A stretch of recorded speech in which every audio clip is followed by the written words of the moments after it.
Hello, everybody, and welcome to another edition of the After Action Report. We are very, very happy to have you here. Hope you're having a wonderful week so far.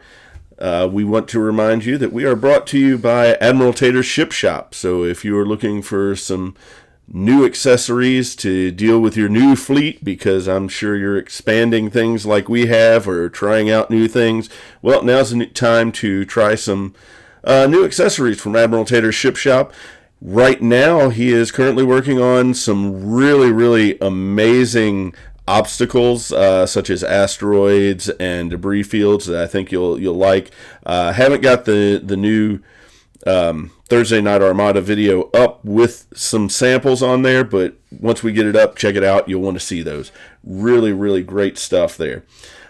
So want to welcome you to the show tonight. We are back to our normal time. Things should be flowing pretty smoothly now up until we hit Adepticon, and Adepticon may jar the schedule a little bit, but we'll see how things go. I know I'm going to be doing some special broadcasts from that event, so I hope you are going to be sticking around for that. Tonight we have the full crew with us. Let me make sure that their audio is on before I introduce them, and we'll do this the right way this time. So we've got Reuben. Evening, everybody. Yeah, we got your audio too. And we got Garrett. Hey. And we have Nick. Hey. And Nick is existing in the negative zone today.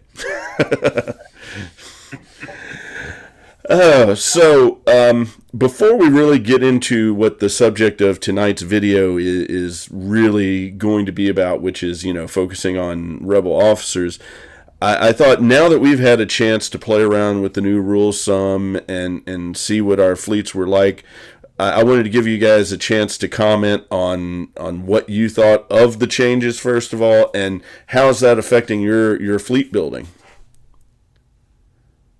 We'll start with Nick.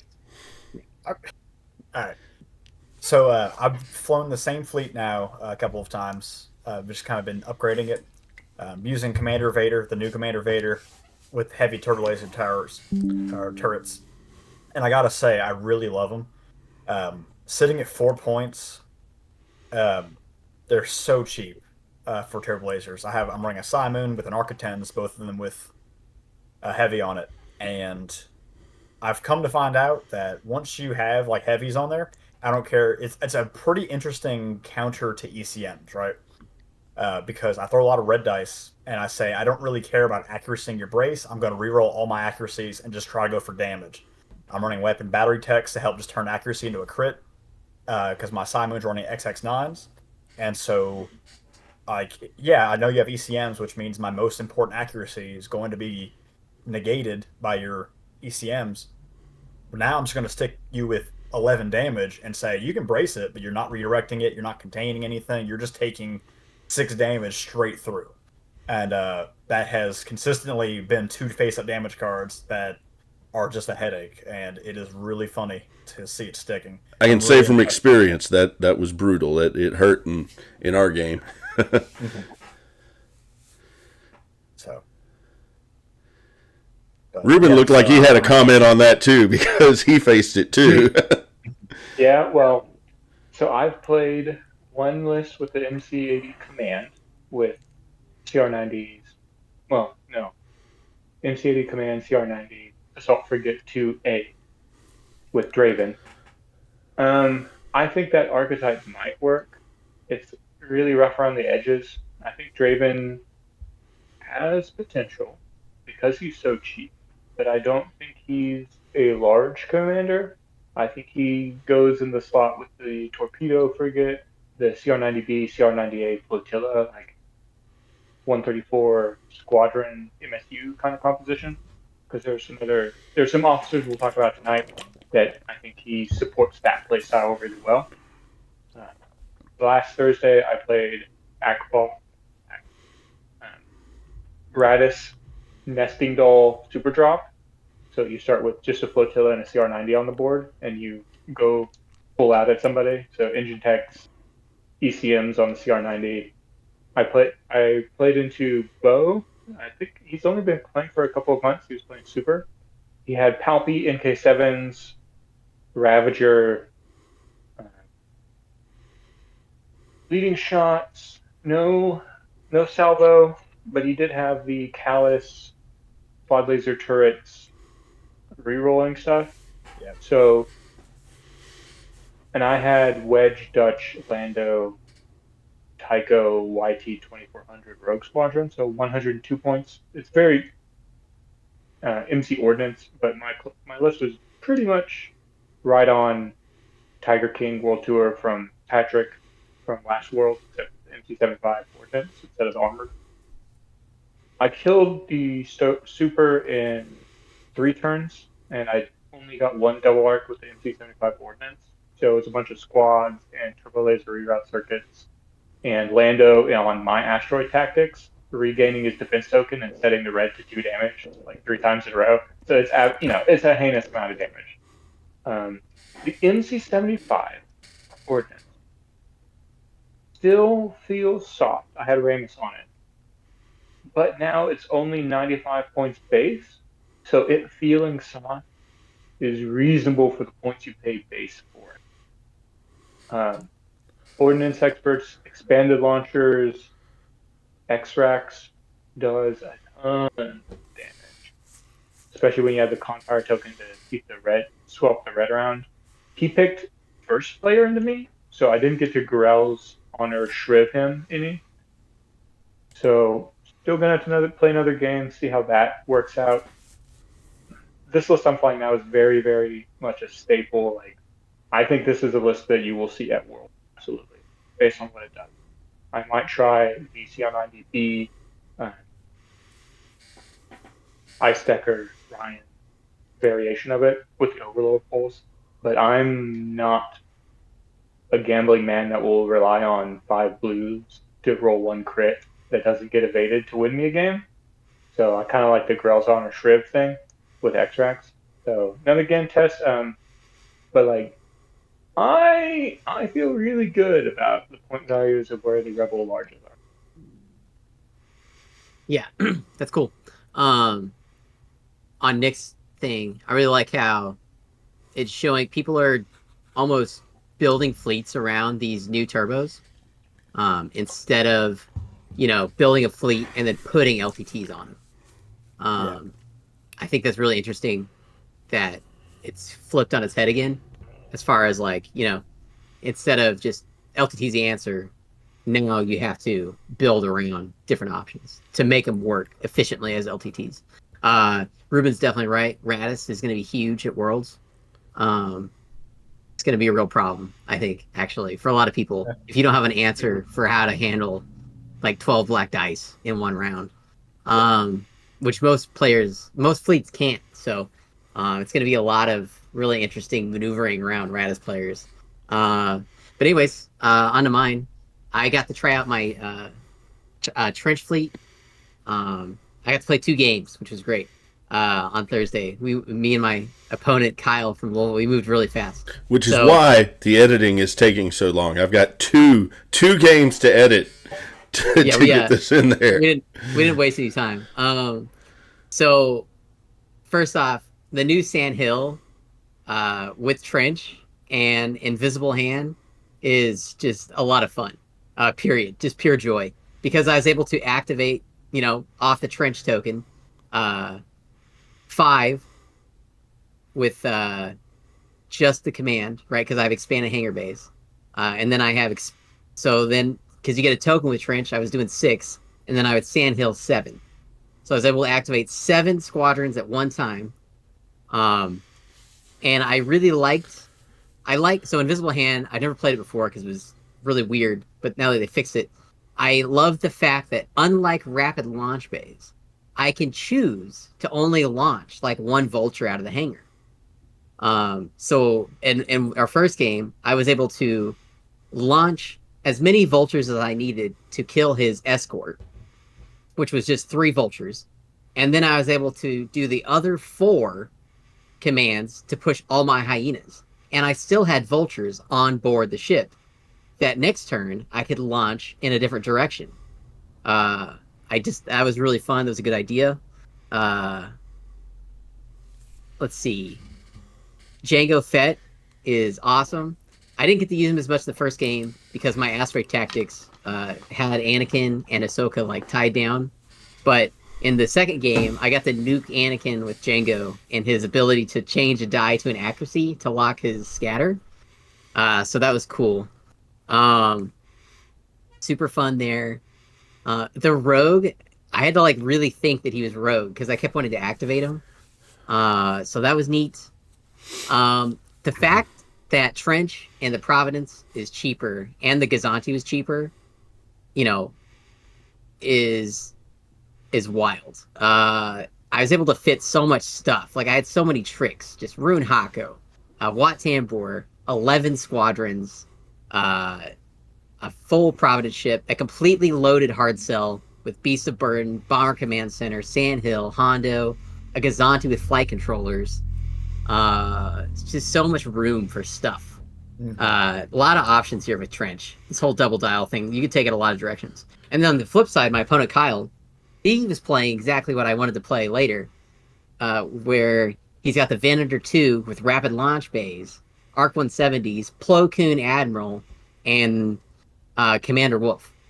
So our first game, he didn't get a chance to really use it, but our second game, because we were playing really fast, we just jousted each other. And so he was first player, so he got to launch his Arc 170s and got to clear out most of my bombers in his way. And got to bomb the side of my ship with Plo Koon and Commander Wolf. So he's able to raid me, raid my navigate, raid my squadron. And then because he gets his free accuracy with Plo Koon, he was able to chew away my Providence's hull with the Arc 170s like in detail. It was great because I had 8 shields that I couldn't redirect because he kept blocking my redirect. And so I just took like all damage to the hull. Loved it. It was awesome. I can't wait to see some more of that. Yeah, I have to say that when I was playing, the points change really is apparent. Just 9 deployments for me. 9 deployments is pretty big for a CIS fleet. And I mean, I can't say how much I love the fact that the Gazantis are cheaper, because now they feel like the points are right for what they can do. Yeah, and they have such an interesting upgrade bar for CIS. Yeah. Weapons team, Ion, and Officer. Just all, like, you can run them in a ship combat role or a offensive squadron role. So, love it. So many things I want to do still. So now, before the last thing before we jump into talking about Rebel officers here, I do want to mention that there is an event going on this coming weekend at Thunderforge Gaming. It's near Dayton. I don't know exactly the name of the city anymore. Tip City, Ohio. Okay. We've actually done streams from the location before. It's a great location to play. If any of you get a chance, reach out to them, see if there are any spots open. I think they're full now, but I know that they were looking for another group to play. I will not be able to be there this time around, although they're doing another event in March that I'm hoping to get to, so I can get a little bit more practice before we hit Adepticon there. But again, great place to play. I recommend you looking them up, and if you can't be in this one, try to get in March. They've already got that event posted. They still have 5 tickets left. Okay. As of right now. Out of 16. So that's pretty good. That's a pretty good show. Yeah. For, Ohio. Awesome. Okay. We moving on to the main event. Absolutely. And up first is Adar Talon, 10-point officer. After you resolve a squad command, exhaust this card to toggle the activation slider of one squadron activated with that command. I'm not sure I understand this. So begins. Okay. S tier. Okay. S tier officer. Hang on. He's the bottom of S.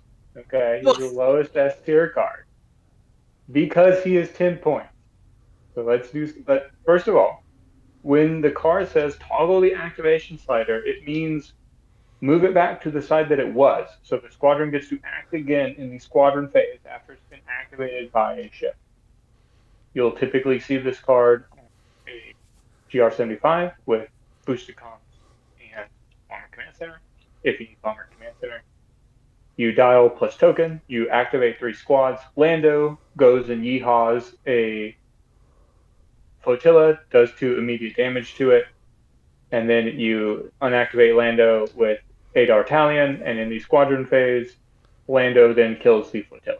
And if you're playing your asteroid tactics, he can then fly away, land on a rock, and get one of his defense tokens back. Ready to do it again. Or you can have Wedge Antilles, shoot twice. Or you can have, Dutch bomb twice. You can have Nim do his blue crit thing twice and do 2 damage. The reason this guy's at the bottom of S, but still S, is that you pay 10 points for it. So most lists outside, I've built a lot of Rebel large 134 fleets. I like the archetype.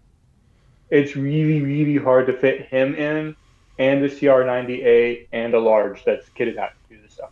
Now, if you're playing 4 CR90s and 134 and like 2 flotillas or no flotillas, MSU plus 134 list, you see him every single play. He's just good. Yeah, he's right. So Adar Talon, fantastic. When anybody complains about Jindin, you should just regurgitate Adar Talon. Exactly. No. He doubles the squadron that the rebels have, right? So you now have 2 Landos, the same way that the Empire has 2 Merrick Steels with Jindin. I would actually venture that he is a little bit better simply because Jindin will not allow movement. Jindin will just allow the second shot. Yeah, he's an incredible card. I was gonna argue for Adar Talon more as like a high A tier, just because of the cost of them and because Adar is phenomenal. But I wouldn't necessarily see him as like a staple, right? You really only bring him when you're bringing like a big ace ball. Like you don't bring him with like I'm bringing 8 YT-2400s, right? Right. So he's still S tier. He's not a staple. You double a squadron's ability. It's crazy. I don't even bat an eye at this price. If I need a squad ball, it's easy. I mean, you look at how many points is Jindin? 23 now, but he was 20 before. Okay, and Jindin is more vulnerable than Adar Talon, in my opinion. Okay, just because he's a squad out there, he can be targeted easier in squad fights. But they're both pretty safe. I'll be honest. It's really hard to. Well, yeah. In 6 hull with double brace, I've rarely ever lost him. Okay. But I will say Jenin also gives you like I use Jenin for relay all the time. Yeah. So like Jenin gives you other support stuff too. Yep. Okay. Fair. That's fair. I like how we're arguing about how good Adar Talon is. Is he the best or the best ever? I don't know. He's amazing. The real difference is that Rebels don't have good 2-die bombers. And that's why Jindin is better, if you ask me. You gotta take what's her name? Marlene? Is that the new one? Yeah. And that is Adar, you can double tap Fen Rao with Adar, right? Yeah. But that's silly you're not too. flying 4 generics, so okay. I'm just saying you can turn a very cheap like a GR75 can push like 5 squadrons by itself basically. Yeah. Amazing. All right, what's next, Chris? Next up we have Ahsoka Tano. Oh look, another S tier. Yeah. So I have Ahsoka right above Ramus. Let me read it. Go ahead and read her ability. Ahsoka Tano. This is in her long Leku era, right? During the activation of a friendly ship at distance 1 to 5, you may exhaust this card to discard 1 command token from that ship. If you do, that ship may gain 1 command token of any type. She exhausts. She's 2 points, and her activation window is during the activation of a friendly ship at distance 1 to 5. So you can use her at any point, at any point during anything that's happening. Insane. And then Put this in every list you have. She's so good on a CommsNet GR75. I have had a difficult time comprehending this card, and so I'm sure that some of the newer players have a difficult time understanding the timing on this, because I was baffled at how ships end up with 2 tokens in a turn because of the way that she works. And that may need some explanation. She can't technically give you an additional token. What she does is she changes 1 token from one thing to another thing. So if you have 2 tokens, so like if you have an engineering token and a nav token, and you do a whatever dial, and then you spend your engineering token to get 2 points of engineering, to get 2 shields, or move, to get shields. Once that action is resolved, and that's the key thing that is confusing about her, because you can't use her ability in the middle of your ship executing anything.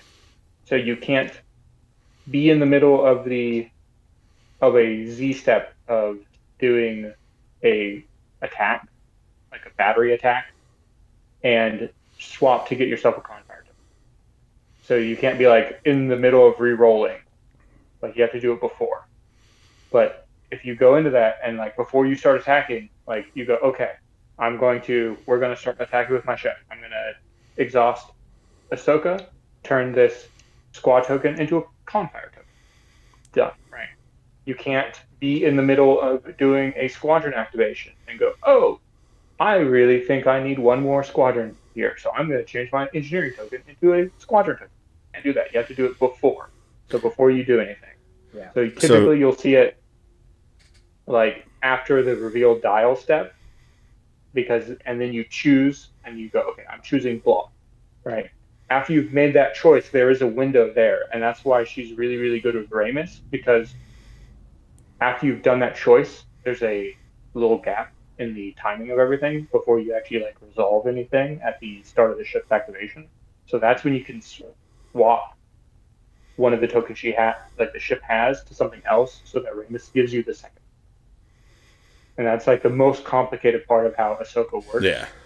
More generally, Ahsoka is the card that powers all of your Rebel token shenanigan lists. So if you're going to run Intensify Firepower, you play Ahsoka. If you want to have anti-raid, play Ahsoka. If you're going to be playing Ramus Antilles, play Ahsoka. She's very good at supporting any of your token manipulation stuff, because she's kind of the only one that we have. But her window of activation is so wide that she's very strong, and only 2 points. 2 points, yeah. I mean, that's Condo levels. It's the only command token manipulation you need. Yeah. Yeah, I wish Empire had something similar. Yeah, Empire has different tools, right? Like Taskmaster Grint, Wolf Yularen, Vanto. But all that affects only the ship that you put them on, which is why I wish we had more like double officer. Sovereign is like the Sovereign ISD title is like the only thing that does Ahsoka-ish. Yeah. But it like comes at a cost, because they have to get rid of a token. Ahsoka, no cost. And I think the raid proofing is a big help there too, because you can, when you say like I'm activating this ship, like you can trigger Ahsoka before you even reveal your dial. So let's say you get raided for nav, well you want to nav, so you have a Confire token. You go, I'm activating my CR90. I'm going to dump my Confire token for nav token, use it to clear my raid, reveal dial. Now I'm naving. Mm-hmm. Yeah, really good against raid. Yep. Okay, so up next we've got Captain Rex. Squad command, you may choose 1 enemy ship at close range. That ship gains 1 raid token of your choice. While you are at distance 1 to 3 of an enemy ship, that ship can discard only 1 raid token of any type when it discards a command dial. And he is 5 points. Yeah, he's niche, right? Super niche.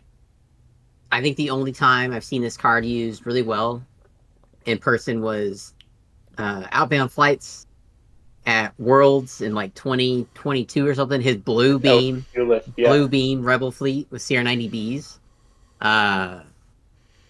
Yeah, because he just does such a unique thing. You gotta have a real plan around it. I feel like Rebels don't really have enough raid to make this. Well, it's not really a raid thing. It's preventing the enemy from doing a counter to what you're doing. Does that make sense? Like the best example is raiding to help prevent a alpha squadron or something. Yeah. Or clearing, damage on a card. I don't know. It's very specific. Yeah. Yeah. It's like D tier. I don't know what Reuben put it on. I put him. He's not F tier, but I put him at D tier just because he's I put him great. I put him in C, mostly respectively, because I think he's a fine card. He didn't have a place in Rebel fleet archetypes for the balance path. Now, I think there might be play between him, New Draven, New Slicers, 134 MSU as like composition. Maybe he goes on one of the flotillas in your 2 flotilla package. Like you've got Adar on one, you've got the other one has him Rex on it, and then you've got like Torn Far on a CR-90B or something, right? And you're gonna like bomb the enemy and do chip damage to win. And Draven with Rex says, okay, I'm gonna like really affect your one ship's ability to do stuff. And if I have slicer tools, you're not gonna be like, I'm gonna win this squad war pretty hands out because you're not gonna be doing useful action. So maybe that has a place. I don't play that style of fleet. I like the larges. I do like the torpedo. Maybe I'll give this a try. I think it's going to be difficult. Yeah, it's just difficult to use. Well, next we have... No, go ahead. I just had one thing I wanted to say. I definitely see some more use with Draven. Like kind of Garrett's point or Chris's point even was that like there's not a lot of assault or ways to generate raid to make that like raid stick harder. Except now we have Draven. Another thing I find interesting is that unlike other boarding troopers, this is not a like when you reveal a dial, spend a token and discard this to do a thing. This is just when you command squadrons, you also get to raid a ship. So like you push your squadrons and then you also give a raid token. And that's really interesting because none of the other boarding teams work that way. Yeah. And he's in the officer slot and the like business offensive slot. Yeah, not like an offensive or yeah. Well, up next we have a card I hate. Ezra Bridger. I hate and if you watch the last Thursday Night Armada that we have on YouTube, you will see why I hate Ezra Bridger. Let's let Nick go first. Am I reading the card? Yeah. Ezra Bridger, when you reveal a command, you may discard this card to move one obstacle at distance 1 to 2 so that it is within distance 1 to 2 of its current location. 3 points. Very cool. Awesome. One of the only ways you can mess with obstacles in the middle of a game. I like Ezra Bridger. I think he's fine. I think he's probably a solid B or C tier. He's cheap, which is what makes him like. If you have a plan for him, it's hilarious. And he doesn't take a lot, so yeah, I don't see hilarious. Uh-huh. It is one of the only ways you can get an Exegorth completely separated from an asteroid. Well, let's also throw out there something that Jeff is fond of with this, and that is it is also a really effective way to move mines. So let's just clarify that ahead. Any token that is placed on top of an obstacle moves with that obstacle whenever the obstacle is moved. Typically, that's from objective play, but if you put a proximity mine on an asteroid field and use Ezra Bridger to move it, that mine becomes a moving target. That Ezra gives you a lot more reliability with your minefields. Mm-hmm. Yeah, generally, I put Ezra in A. He's a good card. He has a really good effect. If you've ever played Infested Fields, you know how good you being able to move debris fields or any obstacle around the map is to just really screw with your opponent. So having it just on a stick that you can do in any game, very powerful. He's not super like really really good because what he synergizes with is more like farming style lists or more like positional lists that are playing to their objectives and playing the second player. So you see him in a lot of Polish MSU 134 lists. They tend to run Esper Bridger, Ahsoka, Tornfar, that kind of stuff, just to give an option of going, okay, let's just move the station over here so all their squadrons don't heal now. Haha, you're not obstructed. Oh, move this dust field over here. Now I've got shots with my 4 TRC-90s. That kind of stuff. So if you're going to use him, I would say build your fleet, see where your bid is and what objectives you want to play. And if you've got the cushion and you can go, oh yeah, I've got a slot open, and Ezra Bridger will really help me like win abandoned mining facilities so hard. Play him. He's great. Yeah. That's what would keep me from. See, that's why I think he's B tier. Is that if you have a plan for him, he can be great. But like there can be plenty. If you don't really have a solid plan, or you're not playing, if you don't have a bid for second player and you're playing your own objectives, there can be games where you don't really get a meaningful use out of him. It's once a game. Yeah, if you throw a gravity rift in front of an ISD, and it has no choice but to overlap, and you can take advantage of that, that's devastating. But Yeah. that may not happen, in every game. So that's why I see him as a B tier. He's good, but he's not going to win you the game necessarily, unless you really bid for it. I'm gonna side on A tier. Yeah. And I like specifically, which is counter to what Nick just said. I think Ezra wins games. He wins games for players because depending on the objective that's being played, it can completely change how the opponent plays the whole game, like Contested Outpost or Doom Station or something like that. Sure. But also, moving an obstacle in the way of a large ship that has no other option but to land on an asteroid now is huge. I just think his ability is super powerful. Yeah. Like, just to move anything. And then it's not at, like, end of round, like Infested Fields or anything like that. It is specifically in the middle of a match. He's good. He's not like S tier or anything, but he's great. Another great officer. All right, Chris. What's next up is General Draven. Ooh, I want to read him because no one's ever read this card. General Draven. While attacking a squadron with counter or intel, add 1 die of any color to your attack pool. He's 3 points. He's not good. He's not good. He was great, like 7 years ago. Yeah, when intel was like everywhere. When you brought Dingar and stuff and Jumpmasters to give intel. Yeah.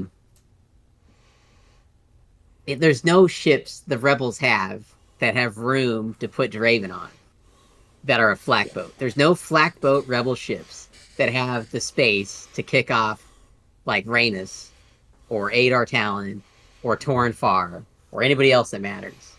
So General Draven is unfortunately, I would put him in F tier. He's completely useless to rebel fleet building. But he's an admiral now, so that's okay.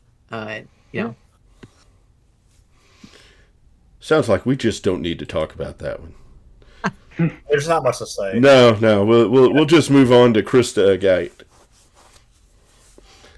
Yes, I killed the pronunciation there.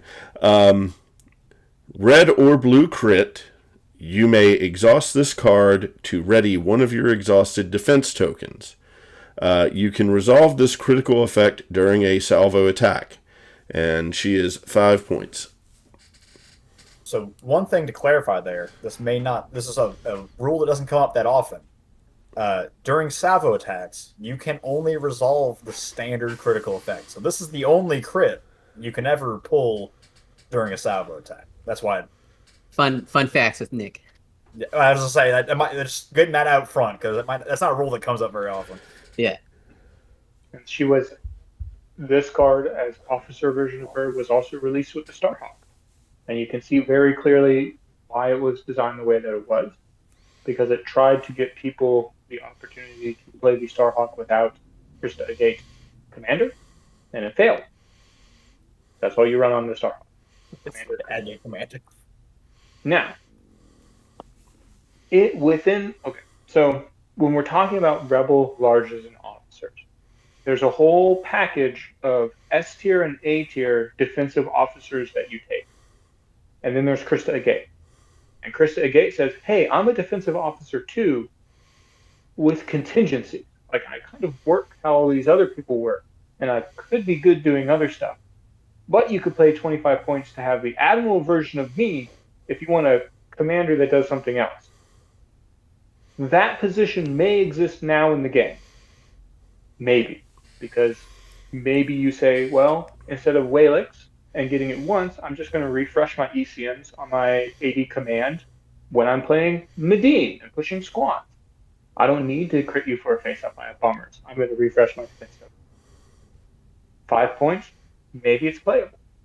I've got her in C because there are a bunch of other defensive commanders that we're going to talk about that are just like still efficiently better than her, but she might have a place, and she's always been a might have a place commander, well, officer, because her commander is so good. And now that maybe we'll see some different commanders on Rebel Larges, maybe she'll see some play. Let me throw out a question that may factor into how you value this card, and that is, will fleets that would run this card have enough die fixing to make use of it? There's ships that can do it now. Like the MC-80s have never really been used. So now maybe you can put that on her. Here's the thing. I like Krysta Agate. I think she's C tier 2. Every time I read this card, I like it. I like the sound of it. It gets me excited. I'm like, cool. I can refresh my tokens. But like whenever I see somebody play it or try and play it, it's just I never get it to work in a way that's useful. Feels kind of like me with Beast of Burden. Yeah. I'm having trouble making that work. The timing on it's like never quite when you need it. Yeah, exactly. It's yeah. Don't have a salvo also. Like you don't have a native salvo, so her like salvo ability only works on the Starhawk, but you're only ever going to play Office Commander Agate on the Starhawk. Yeah, you'd have to take something else on the ship to get you that salvo. Yeah. Gun right now. Yeah. I don't even think they do Defiance reactive. Right. I don't even think they like price the salvo into this card. Like 5 points for what it does, it's like costed correctly, even if it did work on salvo. It's weird because it seems like it should work, right? Like it's part of a fleet build, but it's awkwardly timed, and there's like a huge window too. Red or blue crit, like you roll red and blue crits a lot. Yeah. So I don't know. What is it? Is it weapon battery text? Is that what makes something into a critical? Yeah. So you set an accuracy to a crit with her.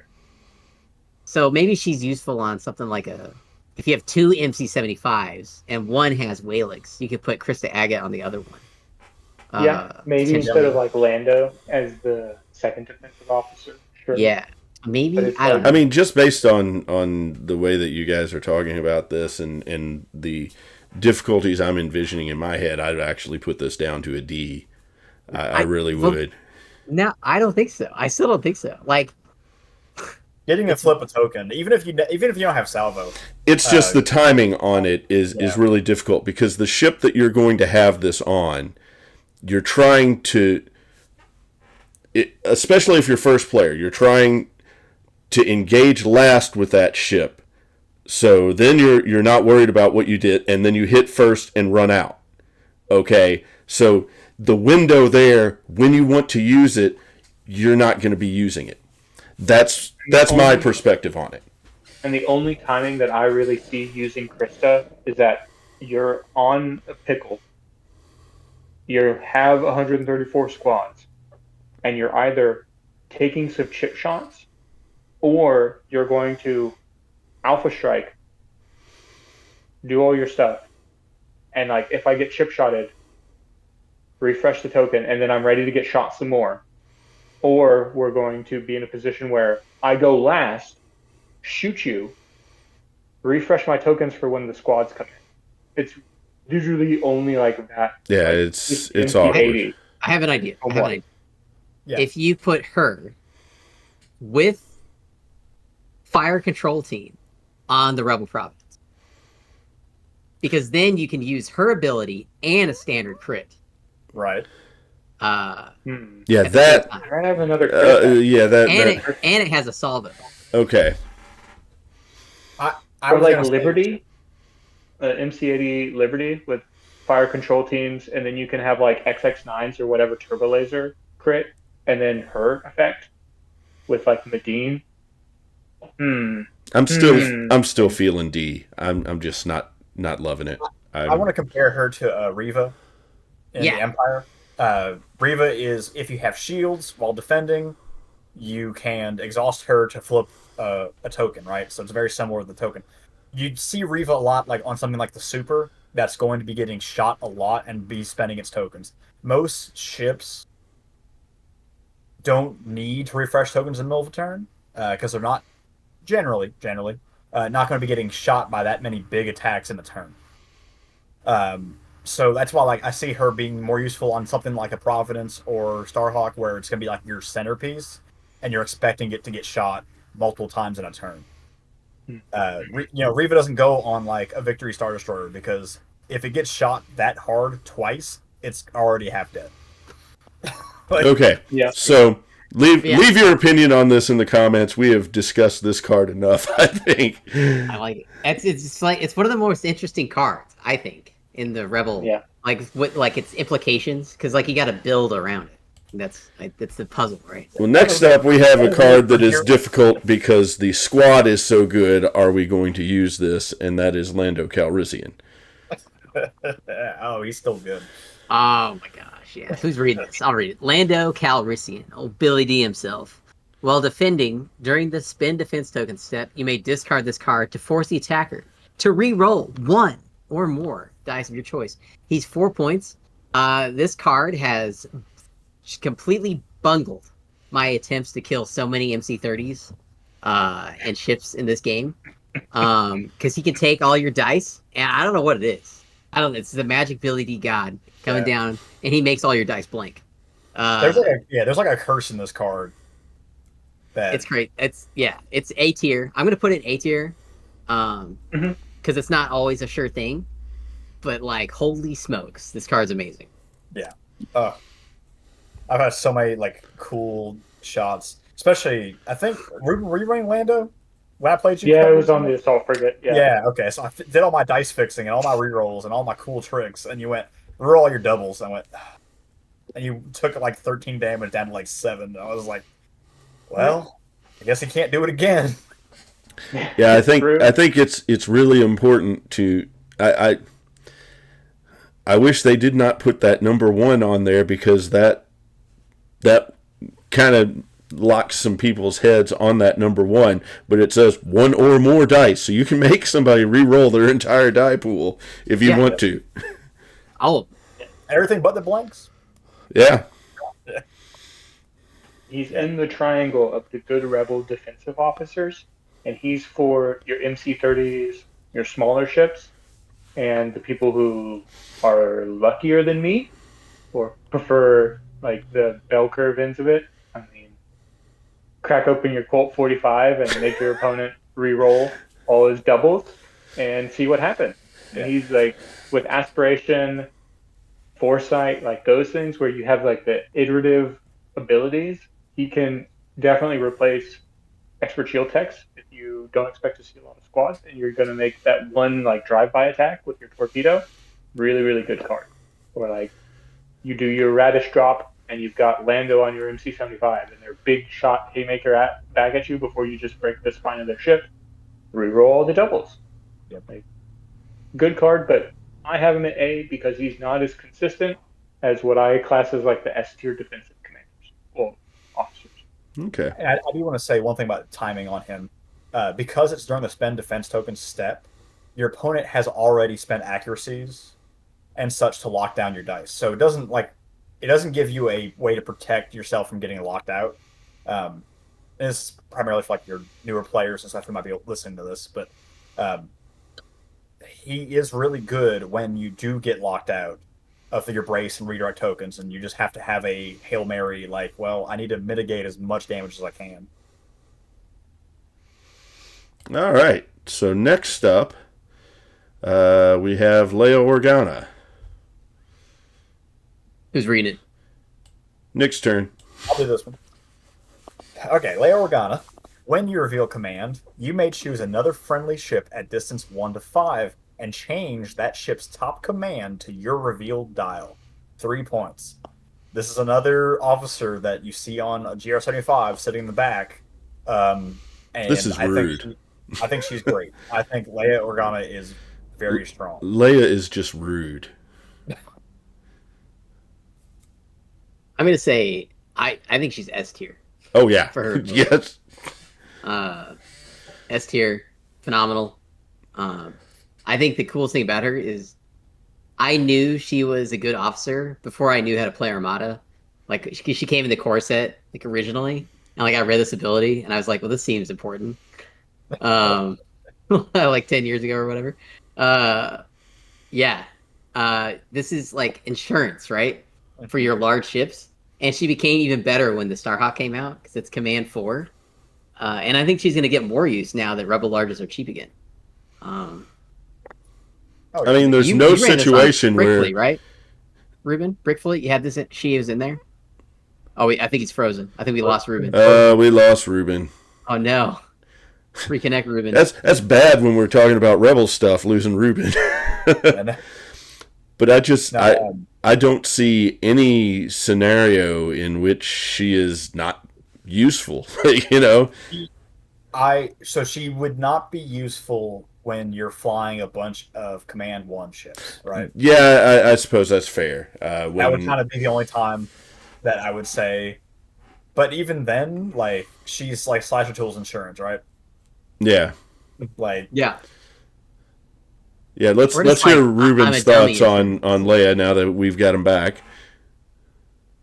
All right, so Leia, top of S, well, top of A, not S, because most Rebel competitive archetypes are MSU. She's specifically very good with the Starhawk.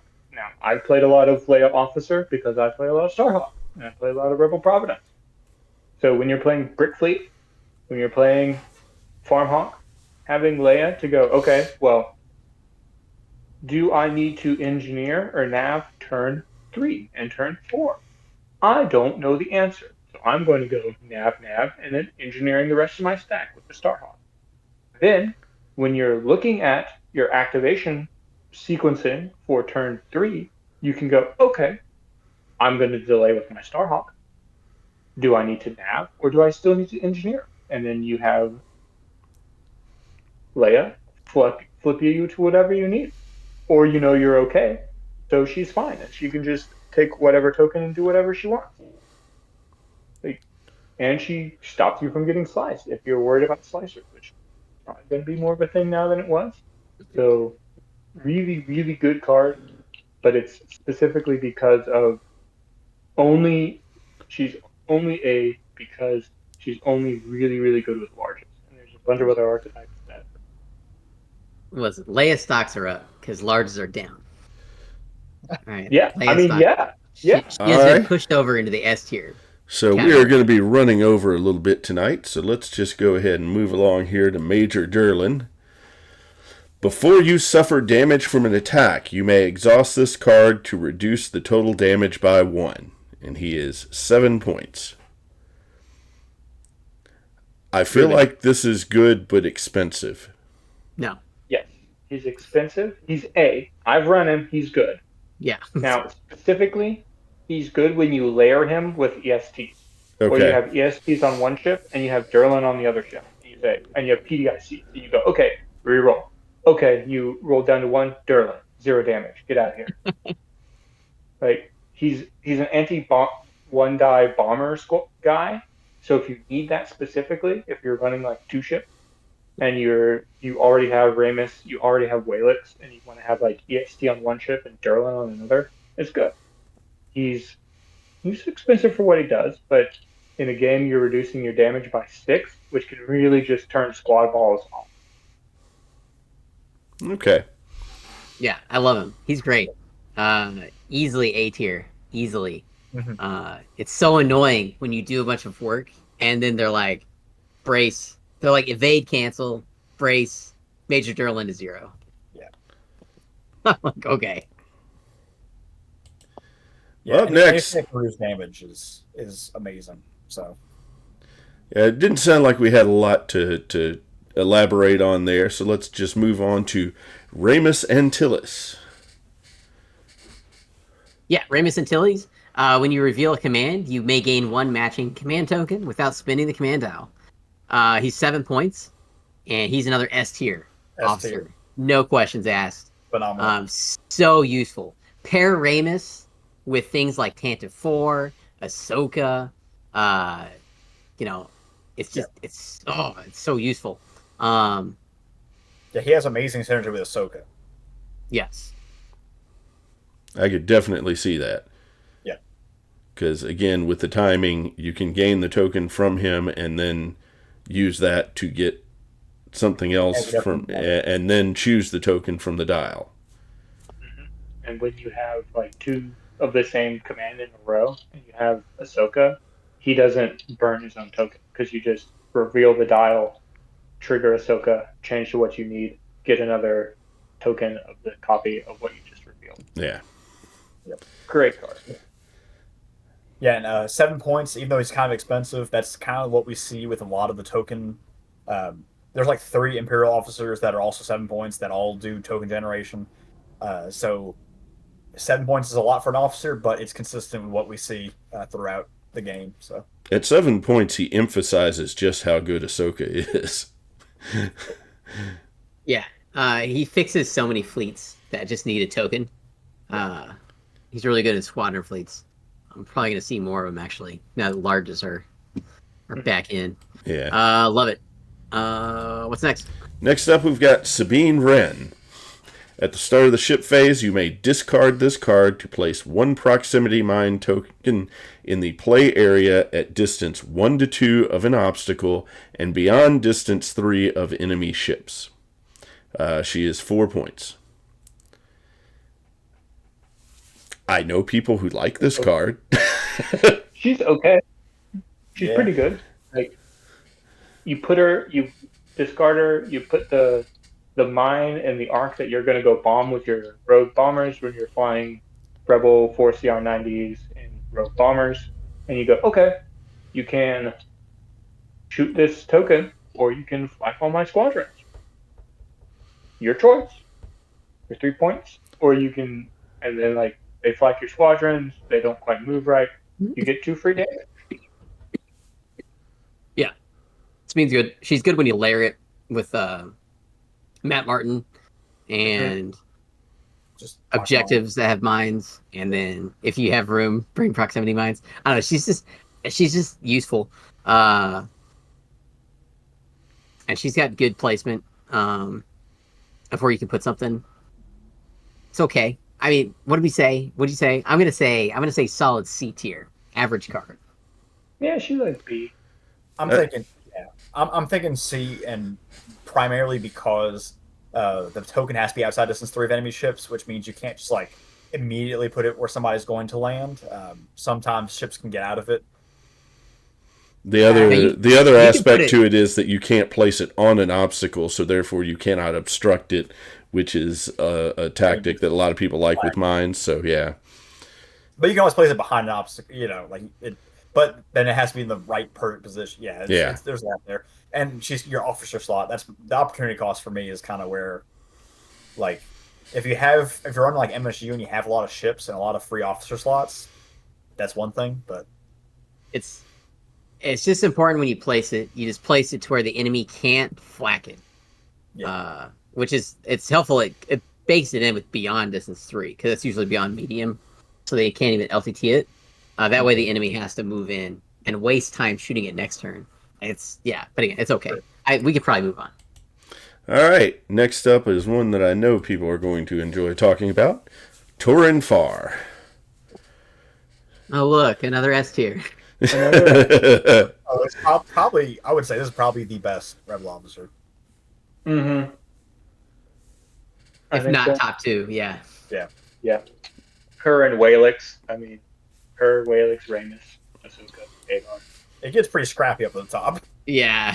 Pick one of those 5, and you're making a good fleet, really. I mean, rerolls. Okay, let's. Yeah. I remember reading it. You should probably read the card.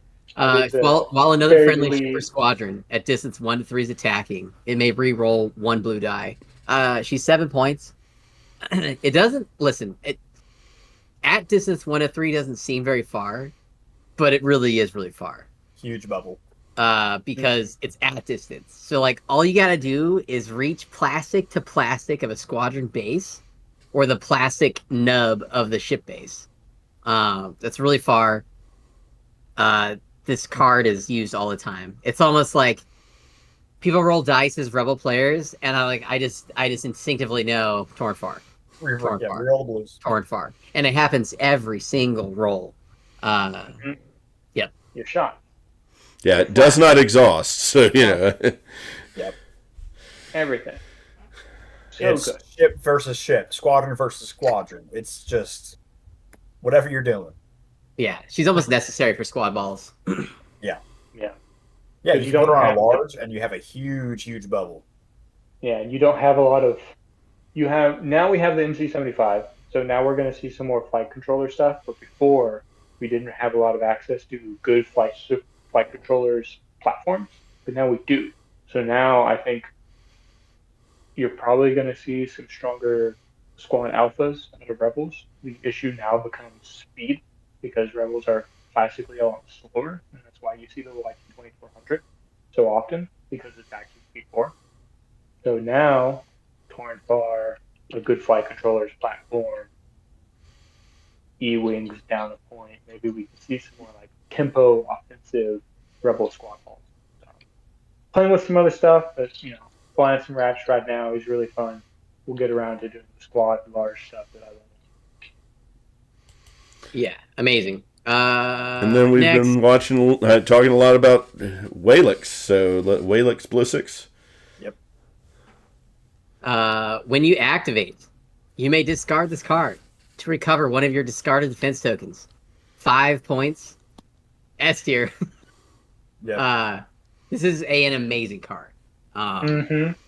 It was a lifeblood card for Rebel Larges for a really long time.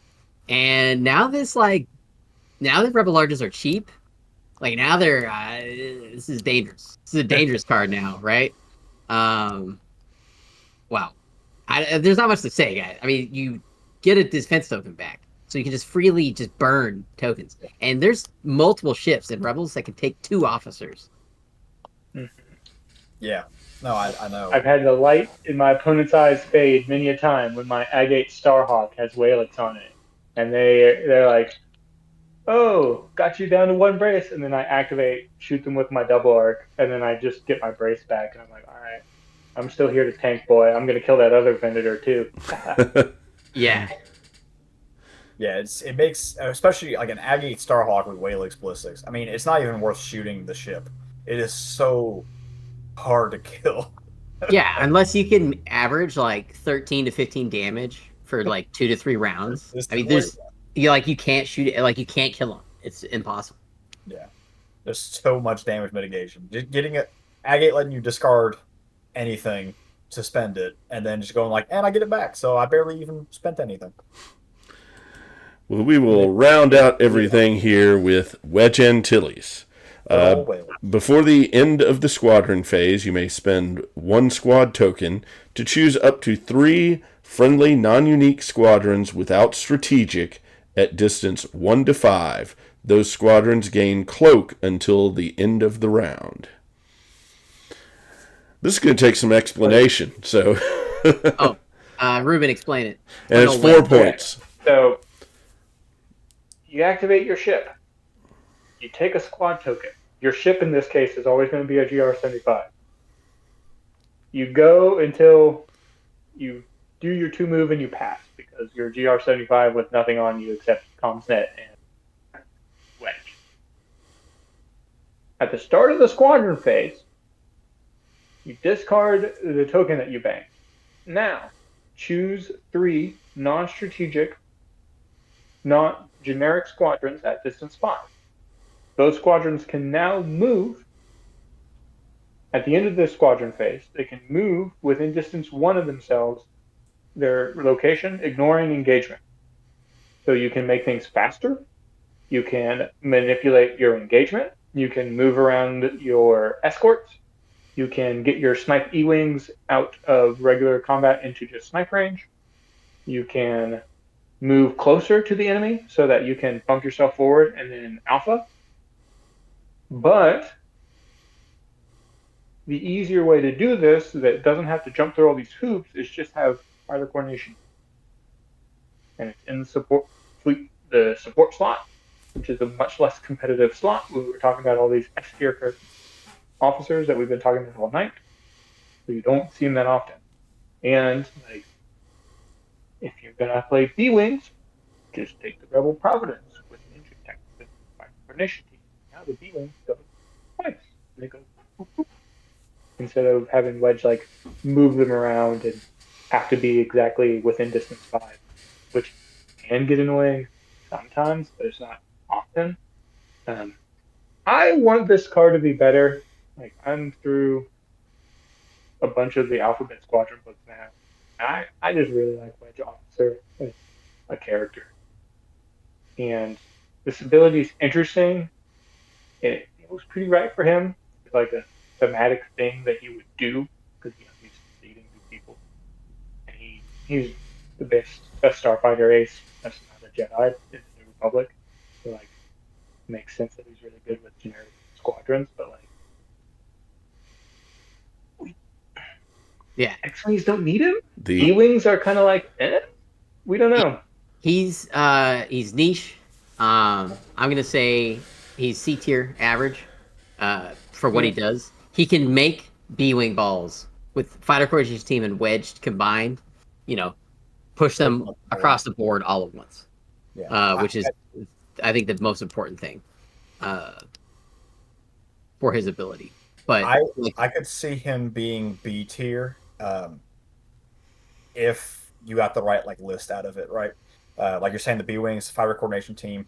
Cloak is interesting because you can, like Fire Coordination Teams, you can't end your movement engaged, but Cloak doesn't have any restrictions on it. You can go anywhere. So you can go in engagement, you can leave engagement, you can just land on the station and heal one. If you have like a grit squadron, then you can just move. So you're still engaging one enemy squadron, but if you have to move, you can, get yourself out. There's some depth there, but I haven't really seen him utilized. Right? He's hard to use. I mean, that's why. It's like takes a bunch of brain power to efficiently use Wedge and all the other tools you need to make this all happen. Yeah. So squadron token being really generation is specifically like Rebels don't generate a bunch of additional tokens. We can be really, really flexible with the tokens that we do have because of Ahsoka, but we don't have a lot of, like, we have Ramus to give us a token, but that's going to be like your squad push, right? Because we don't have squad 4 and 5 things. We only have squad 3, and we expanded to squad 4, so we don't get 5 and 6. So we need the tokens to activate to do our alphas, and we don't have a lot of ways to get the extra token besides spinning the dial to do it. So him having to discard the token to do it is a cost that can be pretty difficult for a Rebel fleet to sustain. Okay, so he's okay. So he's okay. Test him out. Could be good. Somebody fly him. That pretty much gets us through our list of Rebel officers, and we didn't go too far over the time, so I'm glad about that. We will be back on Thursday with Thursday Night Armada. Not sure who we're going to have on the stream, but I can guarantee you're going to see something different from what you've seen, because we're all still kind of playing around and experimenting with things. I want to thank you guys for being on the show tonight. Thanks for having us. All right. And we will be back in 2 weeks to do it all again, and we will be talking Imperial officers next time. So Nick will have a lot to say on that matter. I have a lot of opinions. All right. Well, you guys have a good night. Goodbye. Good night, everybody. Everybody. All right. So thank you again for joining us on the show. It has been a really good show. I like, wish we could have stayed on time, but, sometimes that happens, and we just had a lot to say. There are a lot of officers to talk about. But I am glad that you joined us. I hope that you will join us on Thursday for a Thursday Night Armada stream. I am hoping that tomorrow I'll have at least one of the 2 Thursday Night Armadas from this past week ready to go and uploaded to YouTube. Look out for that video. You get to see some nice Separatist versus Republic action there. It was some fast-moving stuff, so there'll be some short games that you'll be able to watch. Again, not sure who we'll have on the stream on Thursday. On Sunday, where we normally do SWOTR, I will be on stream doing SWOTR, but we will not have Mallet with us. Mallet is currently in recovery, so hopefully keep him in your thoughts and prayers. Hopefully he will be back soon. But in the meantime, I'm thinking I'm going to do something a little bit special and talk about strongholds so that you guys can see some stronghold design there, since we normally don't have a lot of time to toy around with that when we're trying to do game action. Hopefully you'll like that. But anyway, I want to thank you again for joining us. I hope you have a great week, and take care.